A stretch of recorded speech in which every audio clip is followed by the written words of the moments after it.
Hey, so before we get into the actual video, I just want to let you know that the links to the original video and channel are down in the description below, so go ahead and make sure that you check them out. Thunder Warriors have been on the back of my mind for a while, knowing that these guys are supposed to be the, what would you call it, predecessors, right? Like the ones that becomes before the Space Marines, and they were the ones that were kind of helping the Emperor do his thing.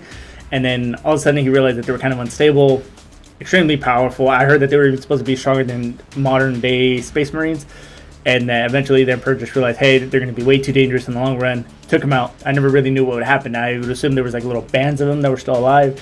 Maybe someone just trying to do their own thing. But considering that they were just so unstable, they probably even fought back. And you kind of want to see where this goes, Thunder Warrior wise, and maybe even see if there's still maybe a couple more still left in somewhere in the universe, right? So let's go ahead and get into the actual video. A long, long time ago. For Sergeant Fortuno, the last 10 minutes had been a blur, a terrible blur. He had been ordered to go into the old quarter to track down one man. His eyes widened to almost bursting when he was instructed to take his own and 2 more units with him to be sure. 30 Astartes, 3 full squads, just to take down one man. What was he, a Primarch? In the next half day he learned the hard way. They had been tracking him in the streets, closing the net, when matters suddenly turned on them as they strung themselves out to make sure he could not escape. The net was wide. Tiberius' squad was strung out thus when it came. One after another of them in quick succession was ended, the life signs going flat in mere instances. Fortuna ordered the men to close ranks and almost bunker. What in the name of the Emperor and all his sons could do this to Astartes? Gracchus' squad was there 1 minute, gone the next. He heard them shouting, as something large had just appeared amongst them and was killing fast. The one sentence he made out was confusing. "It's in power armor." Finally, it came to their turn. But it did not speak, or pounce on them. Okay, first of all, obviously I know that this is supposed to be a Thunder Warrior, right? But the fact that they even said, why would they need 3 squads, right? Of Astartes, and saying that there was 30 of them, I think he said that there was. And the fact that they didn't even say, like, is this a Primarch? Who is it? So now I just realized how strong these Thunder Warriors are. I mean, obviously, I would say at this point it's at least 99% that that's what it is. Holy shit, man, he just teared through one of the squads. Just like kind of like that, right? And I don't know if he's armed. I don't know if he's in power armor. They just said, but I don't know. I mean, I'm curious to see what kind of how the armor looks. If it's very similar to your modern day Astartes, but is he doing this barehanded? And if he is, it seems like it's not even that they're just a little bit stronger than the Space Marines. They're completely stronger than them, right? Just walked towards them, as bold as brass, as clear as day. A massive man, but definitely a human, but too big to be even an Astartes. It was wearing an archaic set of power armor, the likes he had never seen before, but for all its simplicity it protected the monster within as he charged at them. It took many shots, but few penetrated its armor. When he hit the squad, he went through them like a hot knife through butter. It crushed them and killed them, all until it got to him. Armor damaged in places, blood soaked. It was slower now. As it reached toward the sergeant, his power sword leapt up and cut off both the extended hands. The Astartes then, without a nanosecond of hesitation, stepped in and impaled the huge being with his power sword. It plunged dead center, between where an Astartes' 2 hearts are, but most definitely it severed its spinal cord. A stroke that would kill a Marine instantly. Yet still this being lived. As it slowly toppled backwards against the wall, it slid down, leaving a large red patch across the wall. The sun lit its face in a golden halo as he closed his eyes, basking for a moment. He was dying. His eyes opened. A trickle of blood came out of his mouth before he started to quietly speak. How could he? We marched for him. We fought for him. We bled for him. We died for him. Everything he has today, everything he has achieved, everything he owns was bought with our toil, our suffering. He was our leader, our general, our king. We trusted him. We would have worshipped him if he would have allowed it. Nothing he asked was too much. Never anything we gave enough. He was our lord, and we would have followed him into hell if he had but asked. But he betrayed us.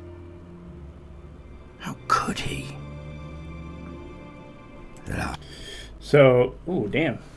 Honestly, this archaic type of armor looks pretty legit. Also, this looks like early stages of the Adeptus Mechanicus. I also forgot just how emotional Baldermort's voice can really get you in, like really sucked in. And I know that he likes to write these from like the point of view from someone, right? I'm assuming it's the point of view from that one sergeant, I think it was, right? The one that stabbed him. And I understand that they were supposed to be unstable.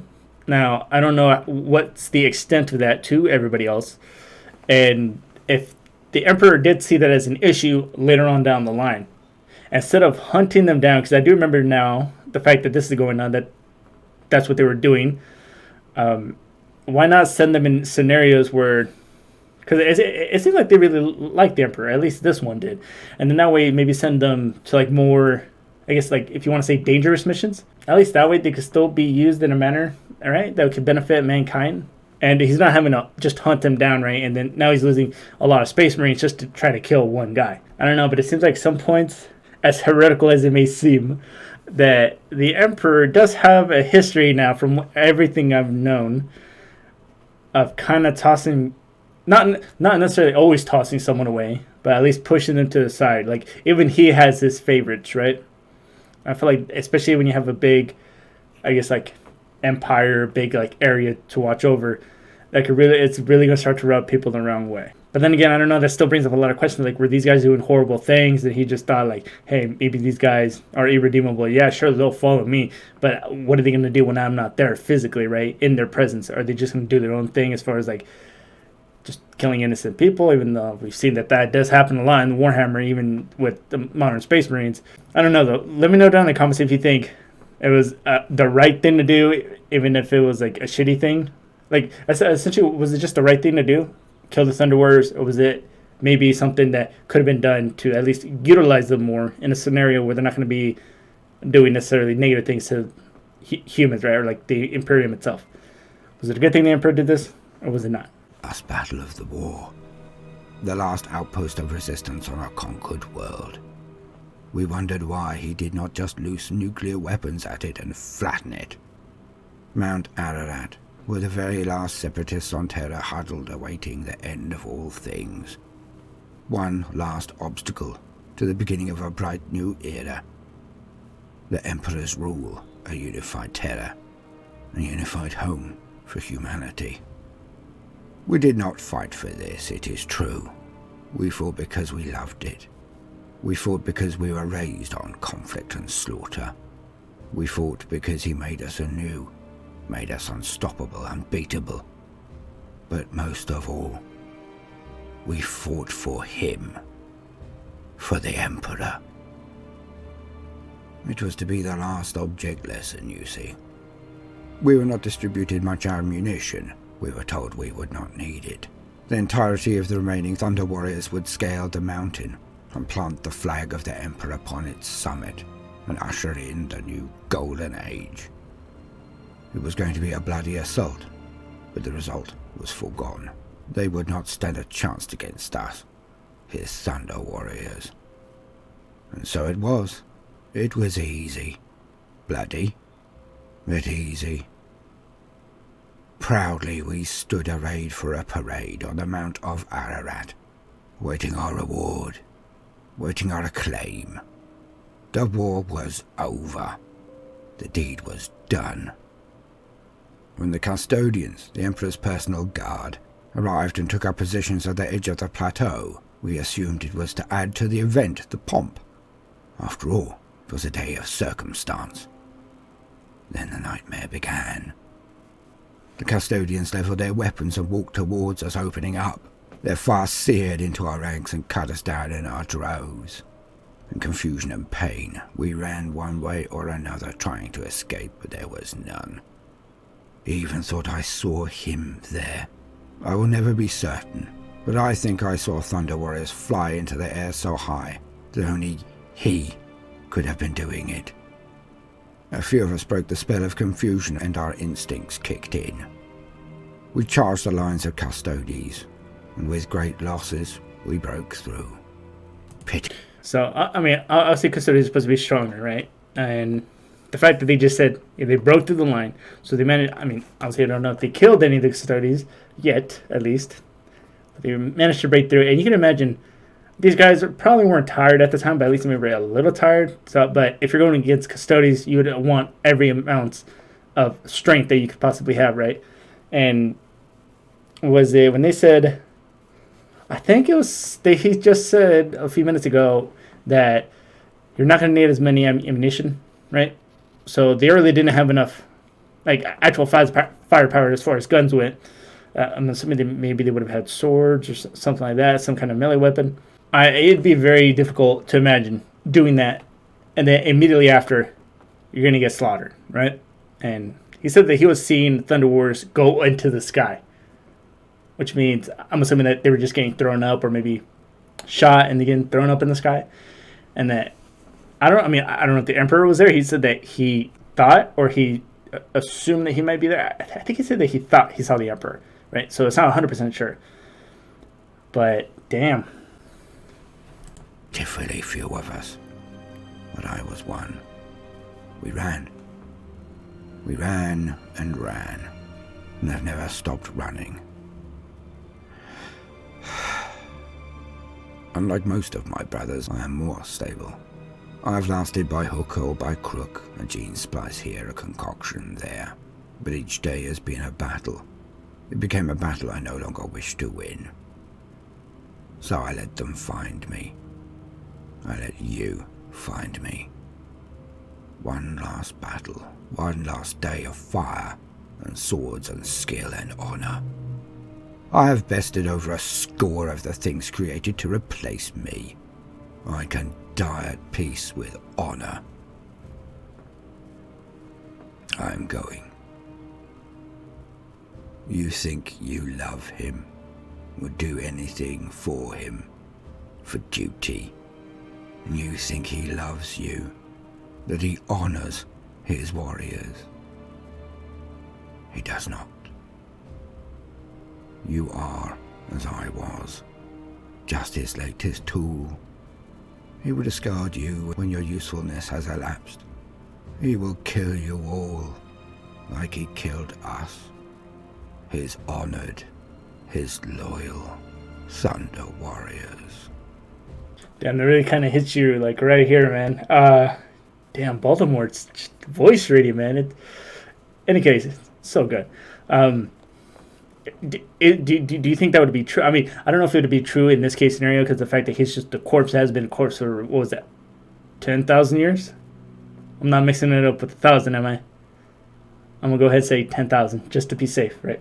So, if he was still walking around, so to speak, do you think he would get rid of the Space Marines, right? As soon as there was peace, if there would ever be peace in Warhammer.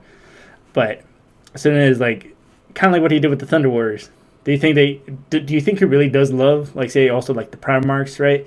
And everybody, like, Space Marine wise, and that he considers them the children, or is he just kind of using that to kind of persuade them? I mean, is the Emperor, sounds heretical again, is he really the type of guy that maybe we all know? I mean, that one that we would like to see as a good guy who makes the tough decisions no matter how shitty they may seem or sound. So it really makes me question the Emperor when he was still, like, by alive, I'm meaning that he's still able to walk around, like he's not confined to the throne. That if he was going to do that to anybody else who's following him, so long as he can achieve whatever his dream is, which essentially seems to be conquering the universe, uniting humanity by any means necessary, getting rid of anybody who he doesn't think is going to be, I guess, like, worthwhile, right, in long term, like kind of with the Thunder Warriors, although we did find out that this guy was a little more stable than the rest. It's just interesting to see different sides of certain characters, because when I first heard about the Emperor, man, I think, like, wow, this guy, he's the one that everybody wants to follow. I can see why people kind of view him as a god, and then hear things that, I mean, not everybody is gonna have a solid good guy background, right? That they've always done everything good. There's gonna be some dark stuff, right? And this seems like one of the dark stuff, although there's still some more time in the video to kind of see like what the Thunder Warriors were actually doing in terms of like battles. So I don't know. Right now, I'm kind of mixed with emotion on what to think as far as the Thunder Warriors and the Emperor. How could he? With that, the huge man's eyes glazed for the last time, a single tear drawing a pitiful trail down his already greying cheek.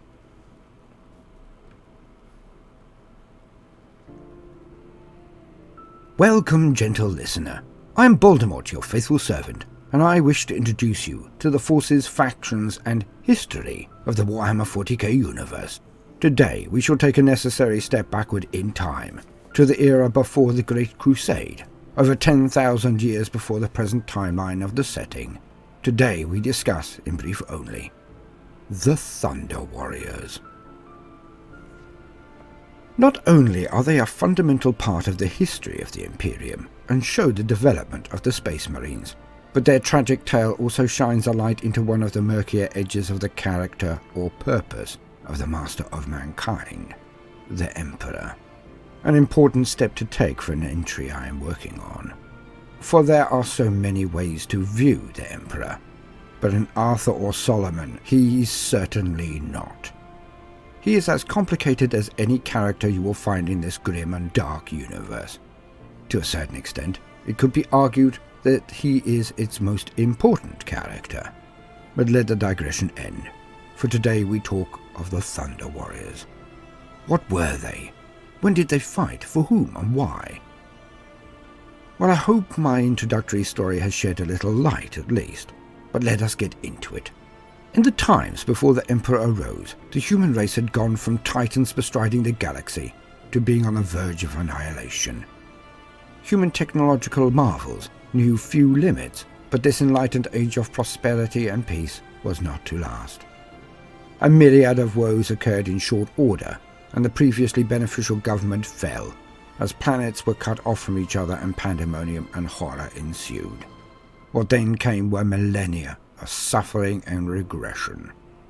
On Holy Terra, the birthplace of humanity, previously called Earth, it was probably one of the worst of all. The technology of destruction was still available on Earth, though all progress had stopped. But still, weapons of war and despicable practices in gene manipulation were rife and unrestrained. So tyrants and despots arose, one after another, again and again. They were soon dubbed techno-barbarian kings, as they had all of the technology one could ask, but not one scrap of civility in them. The wars were horrific, and nuclear exchanges smashed and irradiated huge swathes of the globe. Added to this were entire nations controlled by Xenos, aliens, or by psychos and warp entities, demons. It was unfettered war on every conceivable level, and fought with a barbarity and brutality that is beyond conception in gentler times. To this backdrop, the Emperor arose. But before he revealed himself, he had already laboured for centuries on the creation of an army. His genetic mastery was more than many of his competitors, and he forged many a strain of genetically augmented super soldiers. So he's only alive for a couple hundred years at least. His most potent, bar the Primarchs, were ever his custodian guards, despite their potence. Also, sorry for the consistent pause, I just remembered that people were saying that he was born way back when, and realizing with the time frame this is occurring, that makes sense. So, brain fart. Let that go. The time and resources it took to create one were preclusive of massed formations.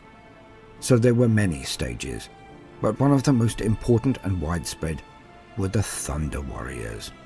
Soldiers made from a different clay to fight a different war. For the thing that the Emperor required to do was to gain dominance of Terra. From there, he could harness its resources and then build and unleash his planned crusade across the stars. But perhaps the hardest war the Emperor ever fought bar possibly the Horus Heresy, must have been the Wars of Unification. So many enemies, so various strengths, so terrible in their aspect and their power, they deployed their own forms of enhanced warriors, either robotically or genetically or even warp-twisted.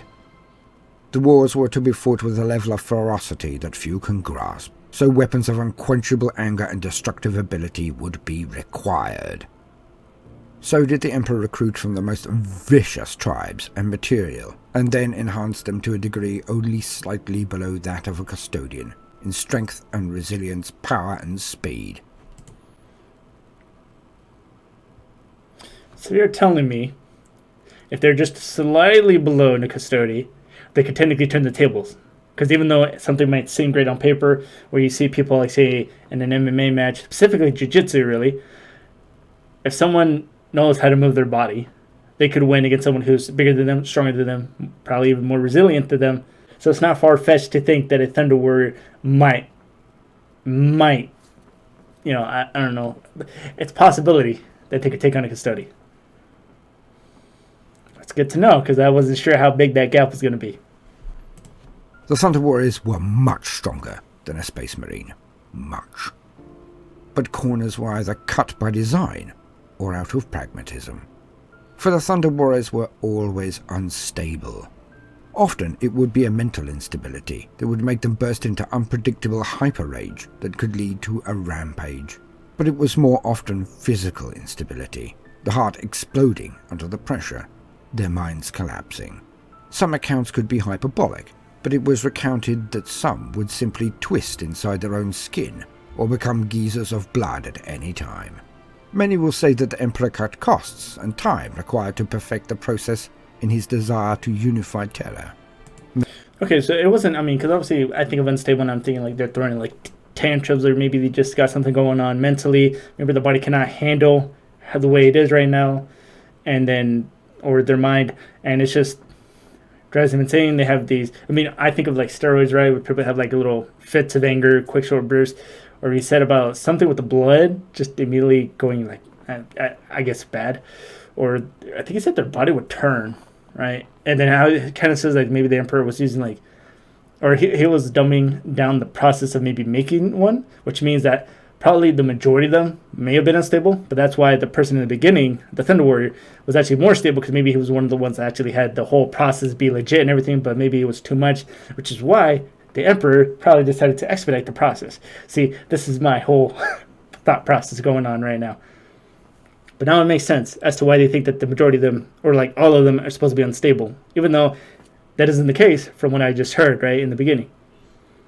But the majority are, because he probably expedited it, and obviously that had its own complications. Many will say that the Emperor was learning as he went, and perfected the process in the Astartes, trading some raw power for longevity and stability. Many will say that the Emperor knew that they were a blunt instrument, and that he required to bring the horrors on Terra to an end, and that he knew they would outlive their usefulness. So, like many thousands of Roy Batties, they were not built to last. These will also state that the ticking time bomb within all Thunder Warriors meant they would never be an issue for long if they did rebel, for in a short time they would simply burn out. The light that burns, as they say. The Thunder Warriors were the bulk of the Emperor's primary forces all throughout the Unification Wars. They fought all of the horrors of that age and were perfectly designed for it. Their power meant few could stand against them in the field. Their enhanced resistance to psychers and the warp even outshone those of the later Astartes, so they were equipped to strike down most enemies. They died in their thousands as the Emperor continued his genetic works and formulated the Primarchs and later the Astartes, the Space Marines, from their templates. As the war progressed, the Emperor's gene labs stopped producing Thunder Warriors and exclusively made the new format of gene soldiers, the Astartes, the Space Marines. Whatever one might think of the Emperor's modus operandi, his next actions were very direct. When the last nations fell before his grinding advance, only one place remained, a small rebel enclave on Mount Ararat. The Emperor amassed all the Thunder Warriors that remained, and in one hammer blow he sent them all in to wipe out the last separatists. What is told to the Imperium, even to this very day, is that the very last Thunder Warrior placed the flag of the Emperor into the carcass of the very last separatist that he had slain. Then that proud Thunder Warrior, the last of his kind, died of his wounds.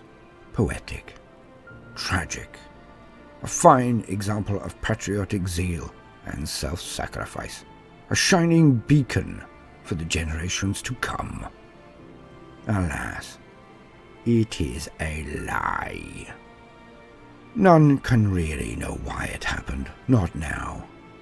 Some will say the Emperor identified a coup. These warriors, having no enemy to fight, must have planned their own future for when the war was over. Some will say the Emperor could not permit them to be at large in his newly civilized world. Do you think that coup is true? Or does somebody have any more information on that? Because considering the fact that maybe, I don't know the percentage, but again, the majority of them being unstable, the only ones who really would probably have a shot of doing that or making sure that that kind of thing would go through, probably be the one, like kind of like with the Thunder Warrior we saw in the beginning, the ones that were a little more stable, a little more smart, probably had the whole process of them becoming a Thunder Warrior happen by the books, so to speak. But at this point, I don't see that happening, considering, at least from what the Thunder Warrior in the beginning that we saw. Considering that all they wanted to do was even just fight for him and worship him. Or like, I think he said worship, right? If he would let them. Do you think maybe the Emperor should have given them a chance, right? When everything was over? Or was it just way too risky, considering that the majority of them were unstable? Some will say the Emperor saw them as a tool, that it simply outlived its usefulness. For whatever reason, the Custodian Guard were ordered to surround Mount Ararat, and then to slaughter every last surviving Thunder Warrior. Some tales hint that the Emperor may have even taken a hand in it personally, but most details state it may have just been his guard. But they wiped them out. The warriors that had given the Emperor victory had given him the jewel in the crown, terror, the cradle of humanity. These warriors he slew without pity or mercy. It is a secret he has kept from his Astartes, his Primaris, and his population for the long, long life of the Imperium. None know of this secret. So, if this is the Emperor's pathway, his character, an indication of his morality, his will as a human, powerful and immortal human, but a human, just imagine what he will be able to do if or when he has all of the power of a god. Alright, so let's go ahead and talk about that for a minute. Only got two things to say. First, do you think the Emperor was right in his decision making for this? Or, I mean, just what do you think? Because I could definitely see it from both sides. There's multiple reasons on each side of being pros and cons of keeping them around, getting rid of them. And it's honestly one of those, I don't know, man. Really got me a little sad there in the beginning, as far as like the way that the Thunder Warrior is describing that they just wanted to be, well, at least him wanted to be useful to the Emperor. Literally everything was because of them, right? As far as like, I guess if you want to call it like catapulting the Imperium of Man to where it is today, even though I don't even know if it was technically the Imperium of Man yet. But let me know down in the comments what you think about that. Was it good or a shitty thing to do? And second, that part about what you said about the secret of the Thunder Warriors and not even letting his Astartes, Primaris, I would assume the Primarchs would probably know about it somewhat, maybe. Maybe he told them eventually. Or anybody else, really. Now, is this saying that they did not know the Thunder Warriors even existed? Did they know the Thunder Warriors existed and they were just thought that they were all just wiped out in the Unification Wars? I don't know. I mean, there wasn't really any specification if whether or not they knew they even just existed or if they just got wiped out eventually. And if they do know that they got, or if they know or were told that they had gotten wiped out eventually with all those wars, that are they aware it was because of what the Emperor ordered, right, with the Custodes? I mean, at that point, if they did, then I would assume there'd be a lot more I mean, hell, maybe that was some of the reasons why some of the other legions ended up turning traitor, right? Maybe Chaos Gods or somebody was telling them, like, hey, as soon as you outlive your usefulness, you guys are, out of there. And maybe they told them about Thunder Warriors. See, and then there's, in here, there's so much things there's always like a lot of good things or a lot of bad things depending on every other decision, or at least I like how everyone has a motive, or there's a motive everywhere for someone doing something. There is always a reason behind it. I mean, sometimes there isn't, in terms of, like, say, other stories. Maybe someone's just a bad guy to be a bad guy. Maybe someone's just a good guy because they're a good guy, but there's never any real reason behind it or some substance. But that's what I love about Warhammer. I mean, there's just so much that goes into damn near every single character, or at least every chapter, legion, whatever have you, right? Also, I just realized I don't believe, at least the Space Marines in the beginning, right? It looks like Imperial Fist. They didn't know what a Thunder Warrior was, because they never called him a Thunder Warrior. They were calling him just some man that was really big. So I'm assuming they didn't even know Thunder Warriors existed, or at least these Imperial Fists did not, right? Maybe the Primarchs were told eventually by the Emperor. I don't know. But now I'm starting to suspect that maybe none of the Space Marines actually know that they even existed. Don't know how true that is. If I'm wrong, let me know down in the comments, or maybe point me in the right direction of where to look to. But in any case, that's going to go ahead and do it for this video. Don't forget to like, subscribe, really does help me a lot. Hit that notification button so you get notified every time I do upload. And hit that dislike button if you didn't like it. Leave me little comments to me about what it was. Until then, I'll see you all in the next video. Bye.